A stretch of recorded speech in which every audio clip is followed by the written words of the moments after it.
The following program is rated GE.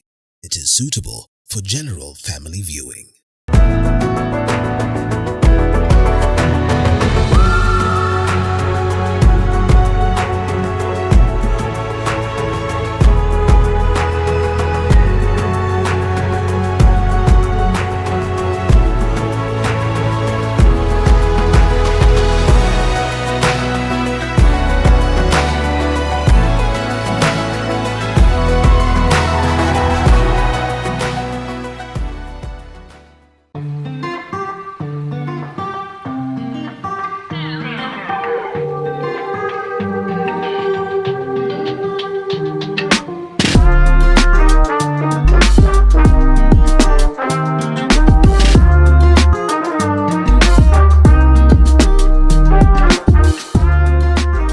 This is Stephan, the ambassador of Denmark to Kenya.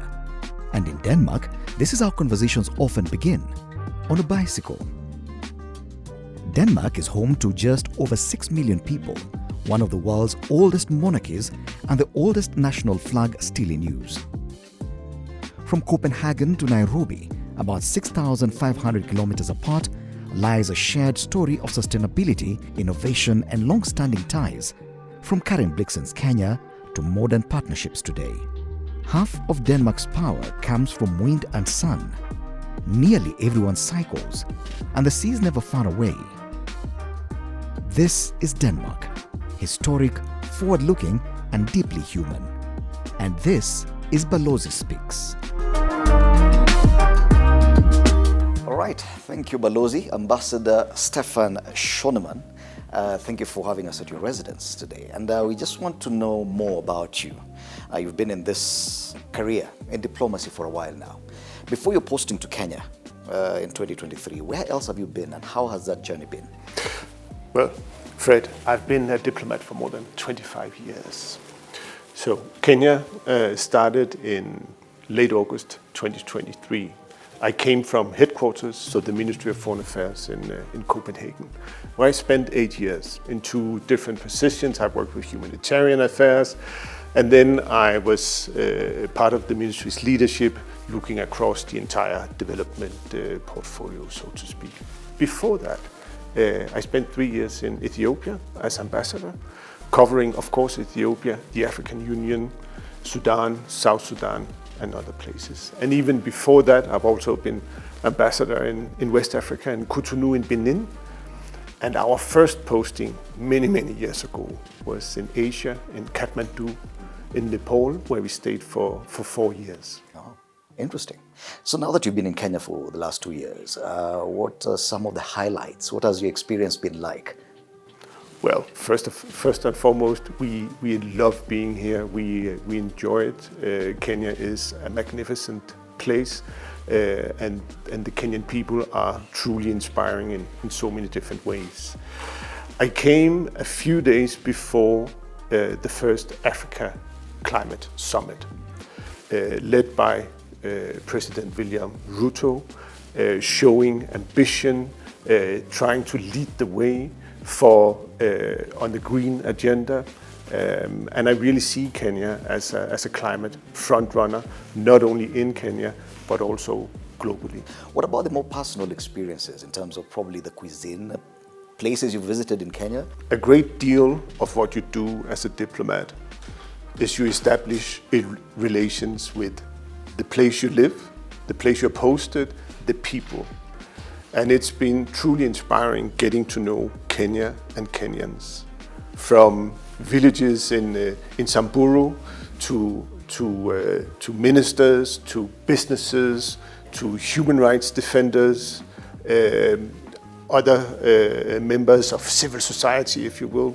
I've spent a lot of time with the refugees in Kakuma, so that's part of it. You know, gradually understanding the place you are and finding ways to further and you know, strengthen the partnership between Denmark and Kenya. Yes. What about the cuisine? Have you experienced some Kenyan culinary Well, I have, of course. No, but I was about to say that realizing that there are magnificent Kenyan dishes, ugali being one, of course, I think the Kenyan cuisine also shows what Kenya is. A mix of many different things, yeah? So I don't know if there's any other place at the African continent you can get Indian food like the ones you can enjoy here in Kenya, just to give you an example. If someone from Denmark were to visit Kenya and they asked you for advice on a place they should visit or an experience they should try and engage in, what would your advice be? Anywhere where there are Kenyans. Again, it's the contact, it's the relation, it's the people that I am so overwhelmed about and enjoy. But of course, Fred, the natural part of Kenya, the nature, the parks, the safaris, Mount Kenya, the coast.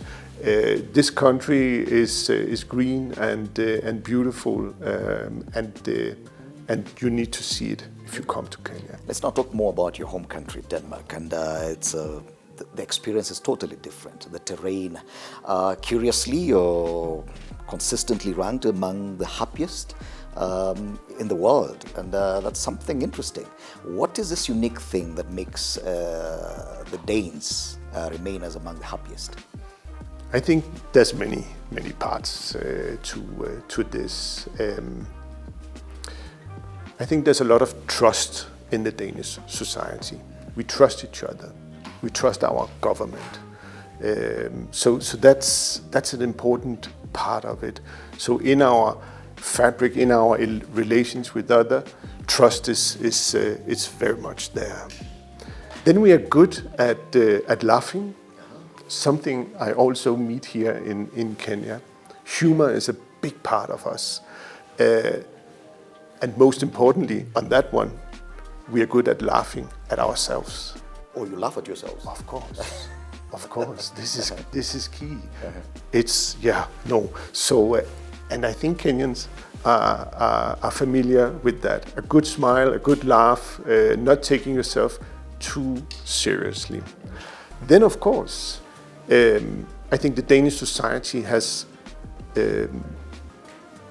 for many reasons, of course, a big drive in the Danish people move to a stage where most of us enjoy a relatively good life. We have good schools, we have good health systems, so life is okay. Education and health are free in Denmark. Could that be the reason why? I think that's part of it. What we call our welfare state, which is built on equality, so everybody contributes. Those who have more will contribute more, and that will create a society where there are equal access to many things: health, education. So I have two daughters living in Denmark, and they are taking their higher educations, and it's free, Fred. It's free. Interesting. What about the culture? The oldest monarchy that we know of, the fact that bicycles are a main feature there. You have more bicycles than cars. Oh, we do. How is that? Well, bicycles is certainly part of life in Denmark. I think 9 out of 10 people living in Denmark, they own a bicycle, and many, they own more than one. There are more than 20 million bicycles in Denmark, and we are only 6 million people. More bicycles than the people. Yeah, but of course, I mean, some will have a bicycle for sport, one to use when you go to work, and so forth. So there are good explanations for that. But bicycling, basically, it's a good thing. It's green, it's healthy. And in a capital like Copenhagen, it's often the fastest way to move around. So we love our bicycles, we love our dedicated bicycle lanes, something we should have more of in Nairobi, actually. Is that a challenge for you now that you're in Nairobi, getting to ride a bicycle? I don't do it enough, to be honest, but I will also say I see more and more bikes, which is great. And of course, Karura Forest being very, very close to our residence, we come there, and I see also people taking their mountain bikes and having a great time. Okay. And even the monarch in Denmark, he rides a bicycle sometimes. He certainly does, and when he was a crown prince and children were small, he would ride them on bicycle to their school. So we have always had a very active royal family, and our king, who is coincidentally called Frederick, like yourself, is a very active. He loves sports and he's good at it. Yes, definitely. Frederick is definitely royalty. Yeah. All right. So fine. Let's take a short break. When we come back, we'll now discuss more about Kenya and Danish relations and what exactly is the Danish ambassador doing here in Kenya. There's a word I came across that I'm not even sure how to pronounce it. Hygge. Tell us more about that. What does it mean? What kind of spirit are we talking about here? I'll be happy to talk about Hygge. Hygge. Hygge, yeah.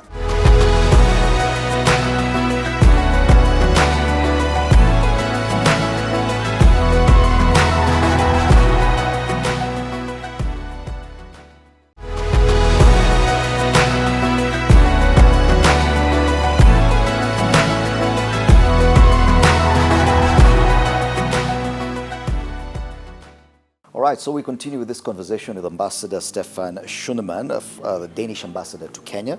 We now want to focus more on the Danish-Kenyan relations and what exactly does the Danish embassy in Kenya deal with in specifics? What are the areas of focus here? Great. Well, you are sitting in a residence that we have had for more than 60 years. So Denmark opened an embassy very, very soon after independence, so back in the early 60s. For many years, Fred, a core element of our partnership and our engagement here in Kenya was around development assistance.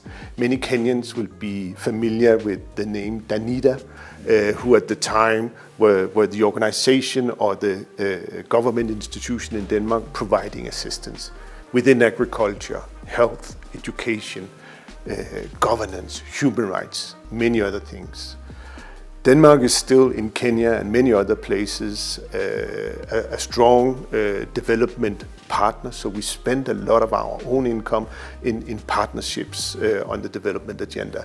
But over the last many years, the partnership has grown, yeah, and it's so much more. It's a lot of business, it's civil society relations.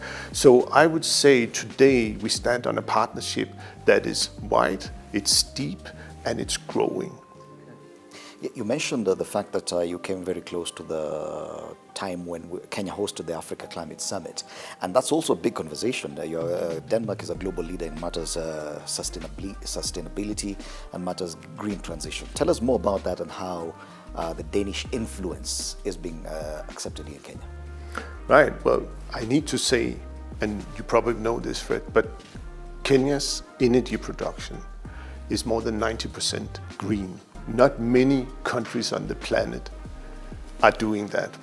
We're trying our best to follow that. I think for us, it's more than half of our energy that is produced in a sustainable green way. But it's true. We were very early a pioneer within, for instance, solar and wind power. Something that we have also contributed to Kenya. So the Turkana wind power plant was actually done by a Danish company. We have advisors here making their knowledge and their experience from Denmark and Danish solutions available to Kenyan partners in government, in private sector, and so forth. I actually believe that within the green area, the connection is very, very strong. We see a lot of potential in energy, in water, but also on an area like circular economy. So this is where we can share our experience, but we also learn from Kenya, and this is where our businesses can create opportunities, and ultimately, through this, we can create jobs, and jobs is absolutely key. Now, working under the European Union, of which you're a member, and for some time, Denmark has also held the presidency of the European Union. How does that facilitate your work here in as far as bilateral relations are concerned, working under the EU? Well, if you'll allow me, Fred, let me say a few words about the European Union, because here at this wonderful continent, we have the African Union. And the idea is the same, creating a unity among countries that share values, share ambition. And this is what the European Union is all about.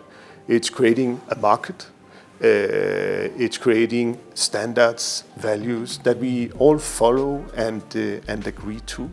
And this is, of course, great for our people, for our companies, but it also makes us stronger when we lean in and go engage in international debates, or when we, as a European Union, engage in a partnership with Kenya. So the European Union is here as its own office. I'm sure you know Ambassador Henriette, and European Union is doing a lot of activities. And then what we do as member states, what Denmark does, is closely related to that. So jointly, what member states and the European Union are doing, for instance, within, again, energy, water, health, is very, very strong, because it's a lot of countries pushing in the same direction. And that's interesting. Let's go back to the Kenya-Danish relations. And there's an interesting story about a Danish author who lived in Kenya, and her name is so famous here, Karen Blixen. And many people do not understand the connection with Denmark. Tell us more about that and how that has benefited or helped the kind of relations we're talking about. Well, we are then going 100 years back in history, but it's true. There was a Danish lady who decided to come to Kenya. She came with a curiosity, with ambition to run a business, and she fell in love with the country, with the people, with the nature. And it was, as you say, Karen Blixen. So she tried to grow coffee. That was not the most successful part of her time here, but we all got to know the experiences that she had living in Kenya for 17 years through the book Out of Africa. Very famous. It became a movie many years ago, and that of course created a lot of interest around Karen Blixen, but certainly also around Kenya. Now, we also have to admit that all this took place in a very different time. And there's, of course, a debate around this. But I think when you read Karen Blixen, you see a young, curious soul. You see a person being open to new experiences, learning other cultures, and that's the interesting part. I think that entrepreneurial spirit that Karen brought to Kenya, or brought with her, is very interesting and something that is relevant even today. Do you think that some of the stories she told through her works influenced you in any way in as far as how you perceived Kenya before you even came? I think Out of Africa has made a lot of people, not only Danes, because it's world literature today, and that goes for all the books that Karen Blixen wrote. I think it made a lot of us curious, interested, fascinated. As we come to the end of this conversation, there's a word I came across that I'm not even sure how to pronounce it. Hygge. Tell us more about that. What does it mean? What kind of spirit are we talking about here? I'll be happy to talk about Hygge. Hygge. Hygge, yeah. And you know, I actually believe that Kenyans are quite familiar with this. In Denmark, we love to get together over a nice meal, over a good conversation, being among friends, taking it easy, creating a light spirit, laughing. And this is Hygge. And we will find that space. And you know, in Denmark, during winter it's very dark, so we will light candles. And as I said, eat good food, have a glass of beer. You know, we are famous for our beer. And just enjoy that time together. And that coziness is what we call Hygge. But I see this here. Kenyans love their families. They prioritize their friends. They like spending time together. I see it with my wonderful Kenyan colleagues at the embassy, how they prioritize checking in, making sure that they are updated on each other, on families, and again, food brings people together. I see it, and so I think there's some hygge in Kenya also. Right, and finally, for those Kenyans who would be hoping or wishing to travel to Denmark sometime in the future, what kind of experience would you direct them towards? Where would you tell them to go once they get to Denmark? Denmark is quite diverse, yeah. So on the west side we have the coast. We have a place we call Cold Hawaii, where surfers from all over come and enjoy the waves, but freezing cold water. Moving across our little country, coming to Copenhagen, a magnificent capital. It's beautiful. You can swim in the canals. We love our pastry and our sourdough bread. So go to a bakery shop. Meet Danes. Try to ride a bicycle. Oh, ride a bicycle. Thank you, Balozi. Thank you, Fred. Thank you so much.